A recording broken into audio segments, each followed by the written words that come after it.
इयत्ता 9वी विषय गणित भाग 2 लेक्चर नंबर 32 आपण बघतोय. प्रकरण पहिलं भाग 2 मधलं भूमितीतील मूलभूत संबोध.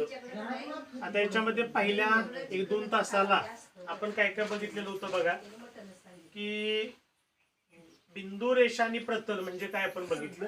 त्यानंतर बिंदूंचे निर्देशक coordinate of point and distance म्हणजे अंतर आपण बघितलं, आणि त्याच्यावर उदाहरणं तुम्हाला सोडवायला दिलेली होती. 1.1 वर दरम्यानता, बिटवीनेस आपण त्याला म्हणत होतो, दरम्यानता, त्याच्यावरचे सगळे गुणधर्म आपण बघितलेले होते. अभ्यास सराव संच 1.1 सोडवलंय का बघा तुम्ही, आणि मग त्याच्यावरची न सुटलेली उदाहरणं सुटलीच सगळी. ठीक आहे. आता त्याच्या पुढचा भाग म्हणजे दिलेले बिंदू एक रेषे केव्हा असतात आणि एक रेषे केव्हा, कोलिनियर आणि नॉन कोलिनियर हे केव्हा असतात हे अंतरावरून आपल्याला या ठिकाणी सांगता येतं. आता त्याच्या पुढचा भाग बघायचा आहे, तो म्हणजे रेषाखंड, ज्याला आपण काय म्हणतो, लाईन सेगमेंट. आता पहिल्या तासालाच आपण या ठिकाणी बघितलेलं होतं की सेगमेंट कशाला म्हणतो आपण, रेषाखंड कशाला म्हणायचं. अशा पद्धतीची आकृती काढली.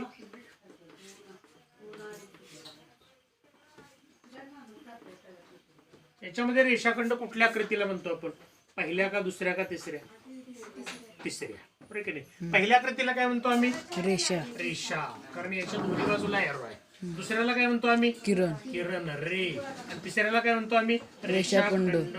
म्हणजे याला काय येतो, अंत्यबिंदू आहेत, एंड पॉइंट आहे त्याला. बरोबर आहे का. म्हणजे बिंदू ए आणि बिंदू बी याच्या दरम्यानचे सगळे बिंदू त्याचा मिळून जो संच तयार होतो त्याला आपण काय म्हणतो, रेषाखंड. तो थोडक्यामध्ये कसा दाखवतो आपण, तर थोडक्यात आपण रेख ए बी किंवा रेख बी ए अशा पद्धतीने पण आपण दर्शवता येतो. रेख ए बी किंवा रेख बी ए, सेगमेंट ए बी और सेगमेंट बी ए, या पद्धतीने आपल्याला त्याचं नाव या ठिकाणी दर्शवता येतं. म्हणजे आता या दोन बिंदूंमधील अंतर आहे त्याला आपण त्याची लांबी म्हणतो. ती कशी दाखवतो आपण, लेंथ ए बी, त्यालाच आपण काय म्हणतो, डिस्टन्स ए बी, या पद्धतीने आपण मानून दर्शवतो. म्हणजे दोन बिंदू मधलं जे अंतर आहे त्याला आपण त्याची लांबी म्हणतो, किंवा त्याच्यातल्या लांबीलाच आपण त्याचं अंतर असेल. बरोबर आहे. आणि ते डिनोट कसं करतो आम्ही, तर लेंथ ए बी किंवा डिस्टन्स ए बी या पद्धतीने. लेंथ दाखवताना स्मॉल लेटर एल काढायचं, डिस्टन्स दाखवताना डी, आणि आतमध्ये गोल कंसामध्ये आपल्याला ते जे एंड पॉइंट आहेत त्या एंड पॉइंटची नावं आम्हाला या ठिकाणी दर्शवता येतात. लक्षात आलं. रेषाखंड म्हणजे काय कळलं, तर बिंदू ए आणि बी या बिंदूंच्या दरम्यानचे सगळे बिंदू त्याला आपण काय म्हणतो, रेषाखंड. Segment, it is called segment असं आपल्याला देखील म्हणता येतं. त्यानंतर दुसरा आपण बघतोय किरण, की ज्याला आपण काय म्हणतो, रे किरण.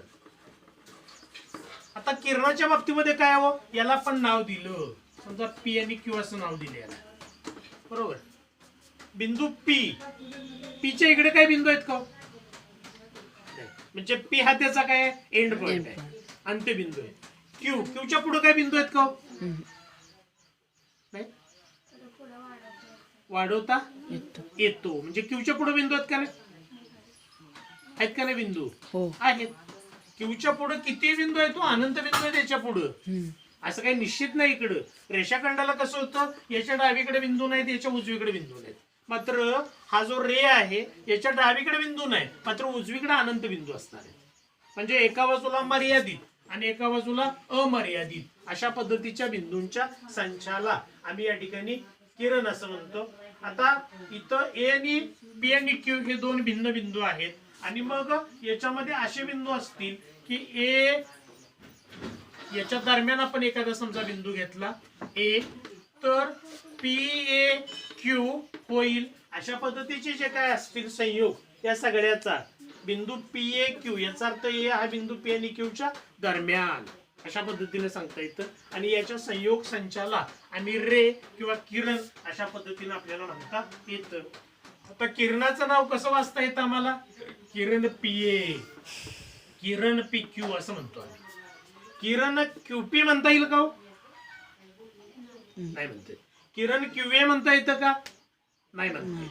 किरणाचं नाव सुरुवात कुठनं करायची, त्याची एंड पॉइंट पासून सुरुवात करायची. बरोबर की नाही. अशा पद्धतीचा एखादा किरण समजा दिला, याचं नाव कसं वाचणार आपण? किरण बी ए. किरण बी ए. हेच जर आम्ही असं वाचलं तर किरण ए बी वाचलं तर चालेल का? नाही चालेल. म्हणजे किरणाच्या नावाची सुरुवात, त्याचा अंत्यबिंदू जो आहे, एंड पॉइंट त्याचा जो आहे, त्याच्यापासून आपण या पद्धतीनं करतो. लक्षात आलं? या पद्धतीनं आपल्याला किरण हे सांगता येतं. त्यानंतर रेषा म्हणजे काय आपल्याला माहिती आहे. रेषा म्हणजे काय हो? तर याला पण रेषा म्हणतो नाही का, दोन्हीकडे मर्यादित. तर याला पण नाव दिलं समजा काहीतरी एक्स आणि वाय अशा पद्धतीनं नाव दिलं. तर याचा एखादा बिंदू आपण अशा पद्धतीचा घेतला समजा, तर म्हणजे हा किरण वाय एक्स आणि किरण एक्स वाय. बघा मी काय म्हणतोय, किरण वाय एक्स इथून इकडे सुरुवात केली आणि किरण एक्स वाय म्हणजे इथून इकडे सुरुवात केली. याच्या दरम्यानचे सगळे बिंदू, किरण एक्स वाय म्हणजे काय येणार आहे? इकडं अनंतापर्यंत. किरण वाय एक्स म्हणजे काय? इकडं अनंतापर्यंत. याच्या दरम्यानचे जे सगळे बिंदू येतात त्याला आपण काय म्हणतो? रेषा, लाईन आपण त्याला म्हणतो. लक्षात आलं? त्याच्या दरम्यान अनंत बिंदू असतात आणि मग अशा पद्धतीच्या संचाला आम्ही रेषा म्हणतो. मग रेषेचं नाव कसं वाचता येतं आम्हाला? तर रेषा एक्स वाय किंवा रेषा वाय एक्स वाचलं तरी पण चालतं. रेषेचं नावाचा क्रम कसाही ठेवला तरी पण नाव आपल्याला ते सांगता येते. म्हणजे क्रम बदलला तरी त्याच्यामध्ये चालू शकतो. लक्षात आलं? किरणामध्ये क्रम बदलून चालत नाही. रेषाखंडामध्ये क्रम बदलला तरी चालतो, रेषेमध्ये क्रम बदलला तरी चालतो, मात्र किरणामध्ये क्रम आम्हाला बदलता येत नाही. तिथं सुरुवात आपल्याला एंड पॉइंट पासूनच या पद्धतीने करावी लागते. आता पुढे आपल्याला बघायचं आहे एकरूप रेषाखंड. एकरूप कॉन्ग्रुएंट सेगमेंट्स कशाला म्हणतो आम्ही? आता हा एक समजा रेषाखंड काढला ए बी आणि हा रेषाखंड काढला पी क्यू. बरोबर आहे? हे दोन लाईन सेगमेंट आहेत. समजा या लाईन सेगमेंटची लांबी काहीतरी 5.2 सेंटीमीटर आहे आणि या लाईन सेगमेंटची लांबी 5.3 सेंटीमीटर आहे. आता मला सांगा, हे दोन लाईन सेगमेंट एकमेकाशी एकरूप आहेत का? असतील का? हा उचलून याच्यावर ठेवला तंतोतंत जुळेल का? नाही. का नाही? याच्या लांबीत फरक आहे का नाही? 0.1 चा फरक आहे याच्यामध्ये. इथं 5.2 आहे, इथं 5.3 आहे. पण या 5.2 च्या ऐवजी इथं याची लांबी 5.2 घेतली. आता ते एकरूप आहेत का? आहेत. कशावरून सांगितलं आम्ही? तर त्यांची लांबी समान आहे. जेव्हा दोन रेषाखंडांची लांबी किंवा दोन रेषाखंडामधील अंतर समान असतं तेव्हा त्या दोन रेषाखंडांना आपण काय म्हणतो? एकरूप रेषाखंड. हे कसं लिहिता येईल आम्हाला? तर हे रेख ए बी कॉन्ग्रुएंट रेख पी क्यू अशा पद्धतीने आम्हाला दर्शवता येईल. रेख ए बी एकरूप रेख पी क्यू किंवा रेख पी क्यू एकरूप रेख ए बी. एकरूपतेची कोणी या पद्धतीने दाखवतो. एकरूप रेषाखंड म्हणजे काय कळलं? जेव्हा दोन रेषाखंडांची लांबी समान असते तेव्हा त्या रेषाखंडांना एकरूप रेषाखंड असे म्हणतात. ठीक आहे. आता एकरूपतेचे गुणधर्म काय हो? तर प्रत्येक रेषाखंड स्वतःशी एकरूप असतो. हा याच्याशी एकरूप असतो तेव्हा हा याच्याशी एकरूप असेल. आता याच्याबरोबर तिसरा आणखी एक मी काढला समजा, हा काहीतरी एक वायझेड आपण काढला इथं. आता हा पण 5.2 सेमी आहे. हा याच्यावर एकरूप आहे, हा याच्यावर एकरूप आहे. म्हणजे हा आणि हा एकरूप असेल का नाही? असतो. एक दुसऱ्याशी एकरूप असतो, दुसरा तिसऱ्याशी एकरूप असतो किंवा पहिला रेषाखंड तिसऱ्याशी एकरूप असतो. म्हणजे रेषाखंडाच्या एकरूपतेचे गुणधर्म या पद्धतीनं आपल्याला या ठिकाणी सांगता येतात. त्यानंतर रेषाखंडाचा मध्यबिंदू, मिड पॉइंट.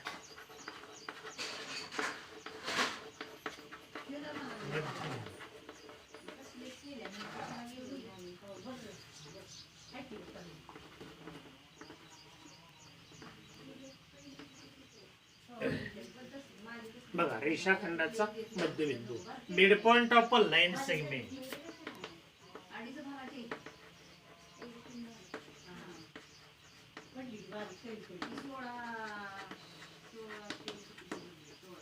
आता मध्यबिंदू कशाला म्हणायचं? हा रेख ए बी काढलाय, बरोबर आहे का? आता हा रेख ए बी समजा 6 सेमी लांबीचा मी काढला. आणि याच्यावर जर बिंदू एपी अंतर 3 सेमी असेल तर हे किती असणार आहे? 3 3 सेंटीमीटर सेमी. म्हणजे बिंदू पी हा त्याचा काय आला मग आता? मध्य. मध्यबिंदू आला का नाही? हम्म. लक्षात आलं का? कसं कशावरून ठरवलं आम्ही? तर मिड पॉइंट या पद्धतीने आपल्याला सांगता येतो. जर ए पी बी आणि काय हो एपी बरोबर बीपी, एपी बरोबर बीपी असेल तर बिंदू पी ला ए चा मध्यबिंदू असा मी या ठिकाणी म्हणतो. मग रेषाखंडाला मध्यबिंदू किती असतील? 1. How many mid points of line segment? एक आणि एकच. का अनंत असतं? बरेच वेळा मुलं अशी फसतात बघा की रेषाखंडाला मध्यबिंदू काही वेळेला अनंत म्हटलं असतं. एक आणि एकच बिंदू असला पाहिजे त्याचा, म्हणजे रेषाखंडाला एक आणि एकच मध्यबिंदू असतो असं आम्हाला या ठिकाणी सांगता येतं, की जेणेकरून हे अंतर आणि हे अंतर काय पाहिजे तर कॉन्ग्रुएंट पाहिजे. लक्षात आलं? या पद्धतीने आपल्याला सांगता येतं. त्यानंतर रेषाखंडाची तुलना, कंपॅरिझन, रेषाखंडाची तुलना. आता हा एक समजा रेषाखंड काढला, याला नाव दिलं पी क्यू, आणि दुसरा एक रेषाखंड अशा पद्धतीचा काढला ए बी. कोणता रेषाखंड आणि कोणता मोठा आणि कोणता लहान? रेषाखंड PQ लहान. लहान आहे कशापेक्षा? ए बी पेक्षा. हो. इथं काय त्याला मला रेख P Q is less than रेख ए बी, किंवा असं म्हणता येईल आम्हाला रेख A B is greater than रेख पी क्यू. थोडक्यात कशावरून सांगितलं होय तुम्ही? लहान मोठेपणा लांबीवरनं किंवा त्याच्यातल्या अंतरावरून सांगितलं. ही लांबी जास्त म्हणजे हा रेषाखंड मोठा, ही लांबी कमी म्हणजे हा रेषाखंड लहान. लहान. लक्षात आलं? म्हणजे दोन रेषाखंडातलं संबंध जो आहे लहान मोठेपणाचा संबंध, तो त्याच्यातला अंतर किती आहे किंवा त्याची लांबी किती आहे याच्यावरून आपल्याला अंतर त्याच्यातलं सांगता येतं. ठीक आहे. त्यानंतर रेषाखंडांची लंबता, परपेंडिक्युलर ऑफ लाईन सेगमेंट. रेषाखंडांची लंबता, परपेंडिक्युलर ऑफ लाईन सेगमेंट.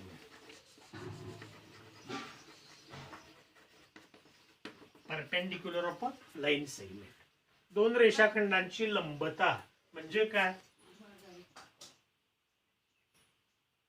तर समजा हा अशा पद्धतीचा एखादा रेषाखंड काढला, अशा पद्धतीचा काढला, आणि दुसरा रेषाखंड पण अशा पद्धतीचा काढला. आता या ठिकाणी काय झालं?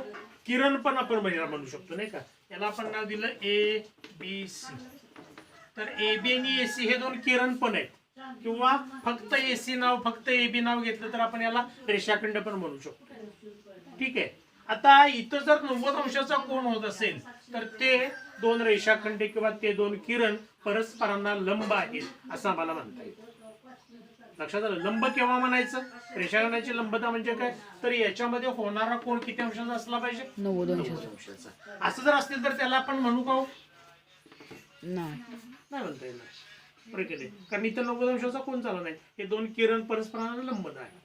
म्हणजे जर दोन रेषाखंड एकमेकांना 90 अंशामध्ये छेदत असतील तर ते दोन रेषाखंड परस्परांना लंब आहेत असं आम्हाला या ठिकाणी सांगता येईल. लक्षात आलं? हे भूमितीतले सगळे संबोध आहेत. काय काय बघितलं आपण? रेषा, रेषाखंड, किरण, सगळ्यांच्या व्याख्या आपण बघितल्या. त्यानंतर पुढे काय बघितलं अजून आपण? एकरूप रेषाखंड म्हणजे काय बघितलं. त्यानंतर पुढे काय त्याच्या एकरूपतेचे गुणधर्म बघितले. रेषाखंडाचा मध्यबिंदू बघितला. त्यानंतर पुढं रेषाखंडांची तुलना आणि रेषाखंडांची लंबता किंवा किरणांची लंबता. ठीक आहे. आता याच्यावरची उदाहरणं अशा पद्धतीची असू शकतील. समजा बिंदू एम हा रेख ए बी चा मध्यबिंदू आहे. उदाहरण मी असं घेतोय बघा, लक्षात येते का? तोंडी बिंदू एम हा रेख ए बी चा मध्यबिंदू आहे. ए बी बरोबर 8 सेमी असेल तर ए एम बरोबर किती? 4 सेंटीमीटर. यम हा बिंदू ए बी चा मध्यबिंदू आहे का नाही? बिंदू यम हा रेख ए बी चा मध्यबिंदू. ए बी बरोबर किती आहे? 8. AM किती असलं पाहिजे? 4. चार. मध्यबिंदू आहे म्हणजे 4 अंक. अशा पद्धतीची उदाहरणं आपल्याला या ठिकाणी विचारली जाऊ शकतात.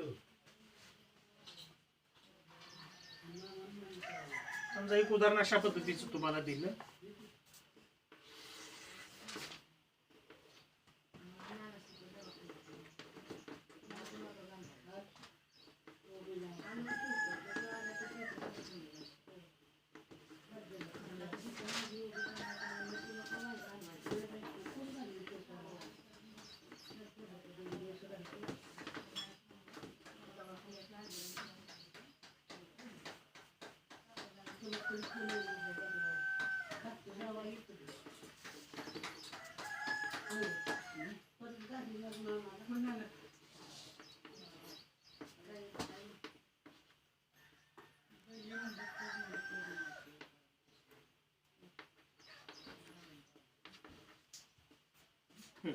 आता प्रश्न असा आहे बघा, संख्या रेषा दिलेली आहे आणि त्याच्यावरून प्रश्नांची उत्तर द्यायचे आहेत आम्हाला.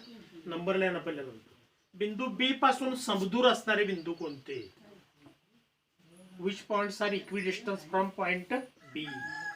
बिंदू बी पासून समदूर असणारे बिंदू कोणते? नावे सांगायचे त्याची. सांगा बघू एक. बिंदू बी पासून समदूर म्हणजे समांतरावर. हा, समदूर म्हणजे समान. सी. इक्विडिस्टन्स सी आणि ए. ए. बरोबर की नाही? Point A and point C are equidistance from point B. बरोबर की नाही? ए आणि सी हे बिंदू बी पासून समान. समांतरावर आहेत. अजून काय म्हणतायत? डी आणि पी. डी आणि पी बघा बरं अंतर तेच आहे का? डी 1 2 3 4 बी पासून 1 2 3 आणि 4. डी आणि पी हे पण इक्विडिस्टन्स आहे त्याच्यावर. लक्षात आलं का नाही? अजून समजा पी बिंदू घेतला, त्याच्यापासून इक्विडिस्टन्स कोणते? क्यू आणि ए. क्यू आणि ए. बरोबर आहे. अजून आर आणि बी. आर आणि बी. बरोबर आहे. ए पॉइंट घेतला, त्याच्यापासून पी. इक्विडिस्टन्स पी आणि बी. पी आणि बी. अजून क्यू सी. क्यू आणि सी. बरोबर आहे. अजून आर आणि आर आणि यू आणि व्ही आणि आर आणि डी. यू आणि व्ही, आर आणि डी. डी. बरोबर की नाही? अशी कितीतरी सांगता येतील आम्हाला. काय अवघड आहे का याच्यामध्ये आता? नाही. समजा असं विचारलं आम्हाला, डिस्टन्स यू व्ही बरोबर किती? सांगा बरोबर किती येणार आहे? डिस्टन्स यू व्ही किती असेल? बी चा कोऑर्डिनेट किती आहे? निर्देशक किती आहे बी चा? 2. सी चा 4. व्ही चा किती असेल? 5. 5. बरोबर की नाही? व्ही चा किती असणार आहे इथं? 5. दिलेलं नाही म्हणजे 5 असणार. बरोबर आहे. यू चा किती असेल सांगा बरोबर आता या बेतानं मग? -5. -5. आता डिस्टन्स यू व्ही काढायचं आहे आम्हाला. कसं काढणार? दोन बिंदू मधलं अंतर कसं काढतो आम्ही? 10. कसं काढतो अंतर सांगा? मोठ्या संख्येतनं छोट्या संख्या संख्येतनं नाही, मोठ्या निर्देशकातून लहान निर्देशक वजा करायचा. मोठ्या निर्देशक कोणता? 5 का वजा 5? 5. म्हणजे 5 वजा कंसात काय येणार आहे? -5. बरोबर. पुढे जाऊन 5 वजा वजा किती झाले? अधिक 5. 5 आणि 5 किती आले? 10. म्हणजे डिस्टन्स यू व्ही बरोबर किती आलं? 10. दोन बिंदू मधलं अंतर कसं काढायचं माहिती झालं का आता? अगोदर झालेलं आहे आपलं ते रिव्हिजनच फक्त आपण घेतली या ठिकाणी. ठीक आहे. म्हणजे याच्यावरचे प्रश्न उदाहरणं सगळी सोडवता येतील. ठीक आहे. पुढं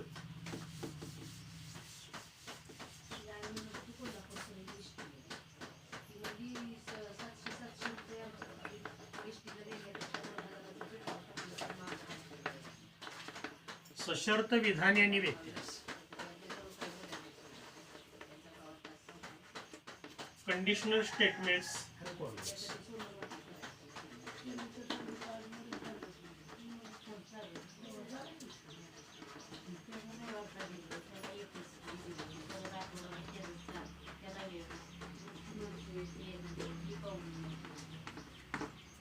कंडिशनल स्टेटमेंट्स अँड कॉन्व्हर्स. आता सशर्त विधाने म्हणजे काय? तर जी विधानं जर आणि तरच्या रूपामध्ये आम्हाला लिहिता येतात. जर आणि तर. We can write statements if and when.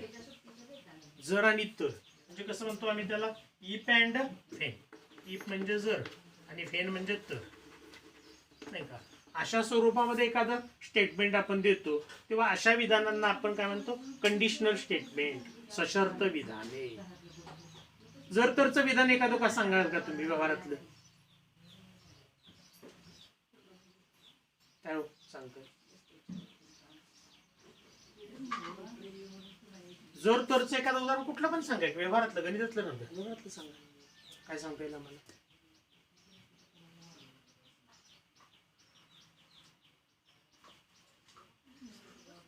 आता कोरोना संक्रमण कालावधीत काय सांगता येईल आपल्याला विधान.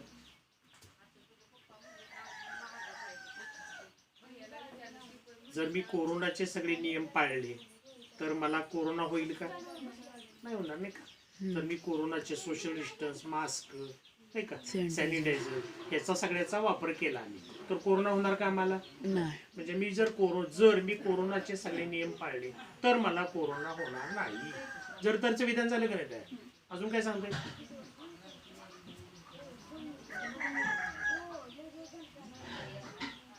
जर मी अभ्यास केला तर मी पास होईल. बरोबर नाही. जर मी व्यायाम केला तर माझे शरीर निदृढ राहील, म्हणजे निर्धोक राहील शरीर माझं, तर तब्येत माझी चांगली राहील. बरोबर नाही. जर मी सकाळी लवकर उठलो तर मला एसटी सापडेल, नाही का.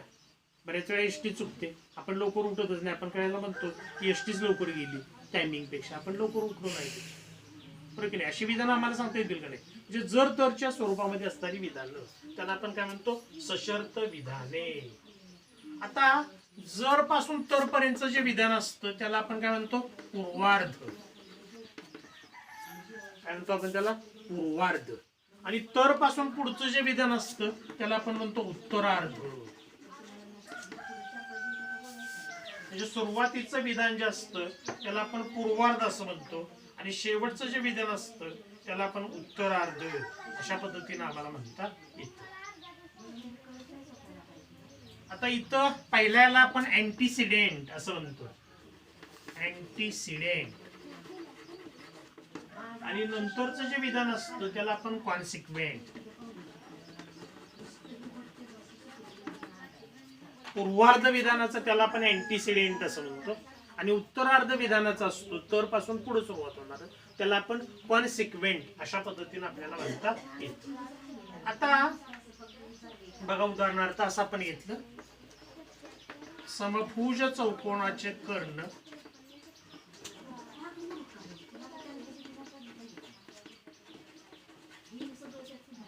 परस्परांचे लंबदुभाजक असतात.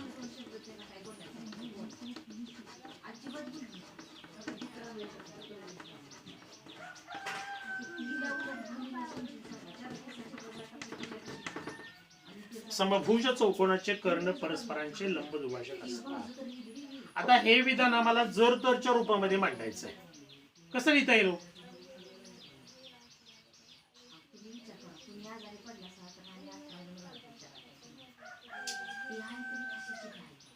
माझी तब्येत चांगली राहण्यासाठी मला व्यायाम करावा लागेल असं मी विधान म्हटलं तर ते जर तरच्या रूपात कसं येईल. जर माझी तब्येत चांगली ठेवायची असेल तर मला व्यायाम करावा लागेल. तसं समभुज चौकोनाचे कर्ण परस्परांचे लंबदुभाजक असतात. काय सांगता येईल. बोला. जर तरच्या रूपामध्ये हे विधान लिहायचं आहे.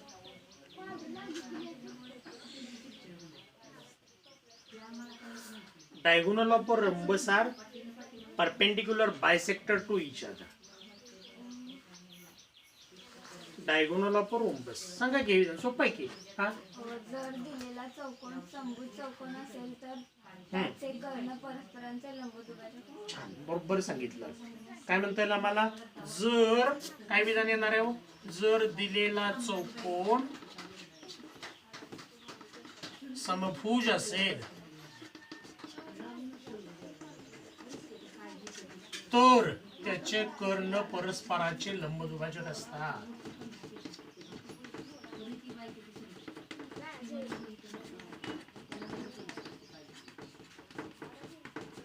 कळलं का? विधान कसं केलं तुम्ही समजलं? म्हणजे सरळ विधान दिलेलं होतं, त्याचं जर रूपामध्ये कसं मांडलं आम्ही? जर दिलेला चौकोन समभुज चौकोन असेल तर त्याचे कर्ण परस्परांचे लंबदुभाजक असतात. In rhombus diagonal of a rhombus are perpendicular bisector to each other. If given quadrilateral is a rhombus, then its a diagonal are perpendicular bisector to each other. लक्षात आलं? आता जर पासून तर पर्यंत जे विधान आहे याला आपण काय म्हणतो? त्याचा अँटीसिडेंट, पूर्वार्ध. आणि तर पासून पुढचं जे वाक्य आहे तर त्याचे कर्ण परस्परांचे लंबदुभाजक, तर त्याला आपण काय म्हणतो? कॉन्सिक्वेंट, उत्तरार्ध. अशा पद्धतीने आपल्याला म्हणता येईल. आता जर इथं आपण काय केलं की उत्तरार्ध पहिल्यांदा आणला आणि पूर्वार्ध शेवटी घेतला. First we can write consequent and then we can write antecedent. Then this statement is called converse of this statement. यालाच आपण काय म्हणतो? त्याचा व्यत्यास. लक्षात आलं? ही सशर्त विधाने. मग याचा व्यत्यास आम्हाला लिहायचा आहे. काय सांगता येईल? आता याचा व्यत्यास काय सांगायचं? हे विधान पहिल्यांदा आणायचं इकडं आणि हे नंतर आणायचं. काय सांगता येईल?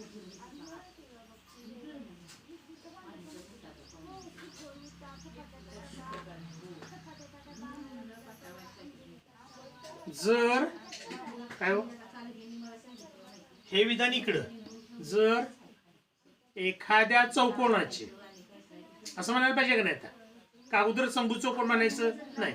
एखाद्या चौकोनाचे कर्ण परस्परांचे लंबदुभाजक असतील तर तो चौकोन समभुज चौकोन असतो.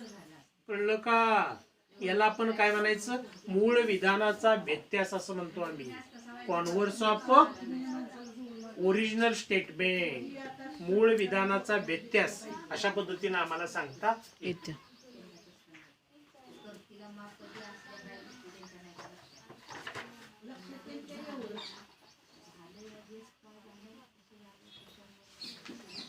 ठीक आहे.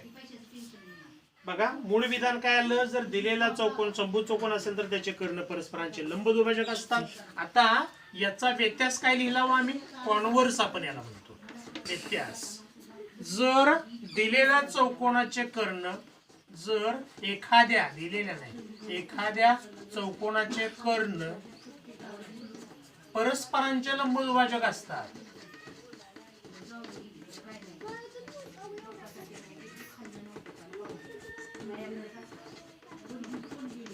तेव्हा तो चौकोन समभुज चौकोन असतो.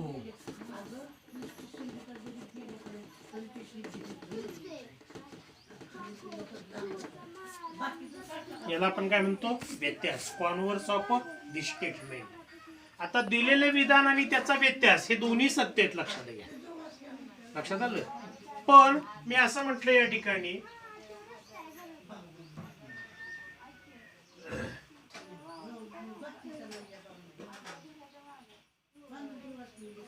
जर एखादी संख्या, मी असं म्हटलं या ठिकाणी,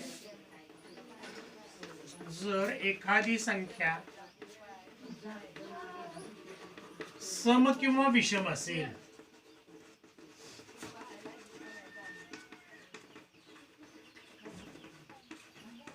तर ती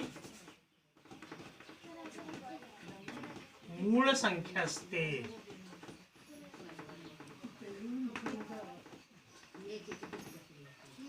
आता याचा व्यत्यास सांगायचा आहे मला. जर एखादी संख्या सम किंवा विषम असेल तर ती मूळ संख्या असते. काय व्यत्यास सांगता येईल याचा? बोला.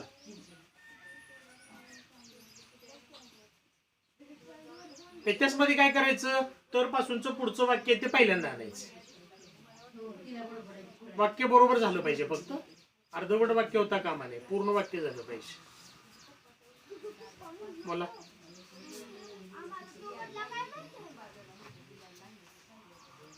हा करा की प्रयत्न, बघूया. तर पासून पुढं काय हो? हे पुढे बघ. तर पासून पुढे काय संख्या असते. मग आता काय, आता ते पहिल्यांदा जर लावायचं त्याला. जर काय येणार आहे?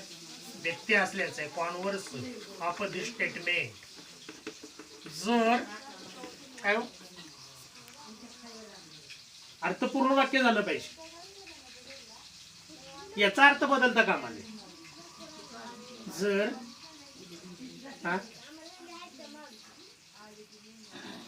समकव्य विषम असेल तर ती मूळ संख्या असते. आता काय, जर बोला, चुकू दे, चुकलं तर हा काय येणार आहे? जर मूळ संख्या असेल तर असं म्हणायचं. मग काय येणार आहे? जर नाही, जर एखादी संख्या नाही का, जर एखादी संख्या काय हो मूळ असेल, मूळ संख्या असेल तर ती काय सम किंवा विषम संख्या असू शकते. सम किंवा विषम असू शकते. आता ही दोन्ही विधानं बरोबर आहेत का बघा. सम किंवा विषम संख्या असेल तर ती मूळ असते. पहिले विधान तरी बरोबर आहे का? सम किंवा विषम, सम किंवा विषम संख्या दिलेली असेल तर ती मूळ संख्या असेल का हो? 2 ही कसली संख्या? सम आहे का विषम आहे? मूळ आहे का ती? बरोबर की नाही? मूळ संख्या पण आहे. 3 कसले? विषम, मूळ आहे. 4 कसले? सम. 4 सम आहे. ती विषम मूळ संख्या आहे का? प्राईम नंबर आहे का तो? म्हणजे हे विधान कसं आहे बघा बरं. सम किंवा विषम, एखादी संख्या सम किंवा विषम असेल तर ती मूळ संख्या असतेच असं म्हणता येईल का आम्हाला? नाही म्हणता येईल. मात्र एखादी संख्या मूळ असेल तर ती काय असते? सम किंवा विषम असू शकते. सम तरी असेल किंवा विषम तरी असू शकेल. म्हणजे हे विधान बरोबर आहे, मात्र हे विधान याचं बरोबर असेलच असं नाही. एखादी संख्या मूळ असेल तर ती सम, एखादी संख्या मूळ असेल तर ती सम किंवा विषम, म्हणजे हे बरोबर आहे विधान. मात्र हे विधान बरोबर आहे का? नाही. लक्षात आलं? म्हणजे जर विधान दिलेलं सत्य असेल तर त्याचा व्यत्यास converse of this statement is not true. म्हणजे तो त्याचा व्यत्यास सत्य असेलच असं काय आपल्याला म्हणता येणार नाही. लक्षात आलं? व्यत्यास म्हणजे काय कळलं का? व्यत्यास कशाला म्हणतो आपण? जर तरच्या रूपामध्ये एखादं विधान दिलेलं असेल तर काय करतो आपण? त्याच्या आतला बदल करतो. तर पासूनचं वाक्य अगोदर आणि जर पासूनचं वाक्य त्याच्या पुढं अशा पद्धतीने लिहिलं तर त्याला आपण मूळ विधानाचा व्यत्यास अशा ठिकाणी 33 समजलं एवढं? भाग याच्यावरचा अभ्यास 1.2 सगळा सोडवायचा आहे. लक्षात आलं? Practice set 1.2. काय अवघड नाही. उदाहरण शेवटचा प्रश्न घेतलाय, बदली सहजपणे सुटतील. आणखी 1 तास घेतला की आपलं हे पहिलं प्रकरण संपेल. मग 6 पर्यंतचा भाग पूर्ण करायचा. कर.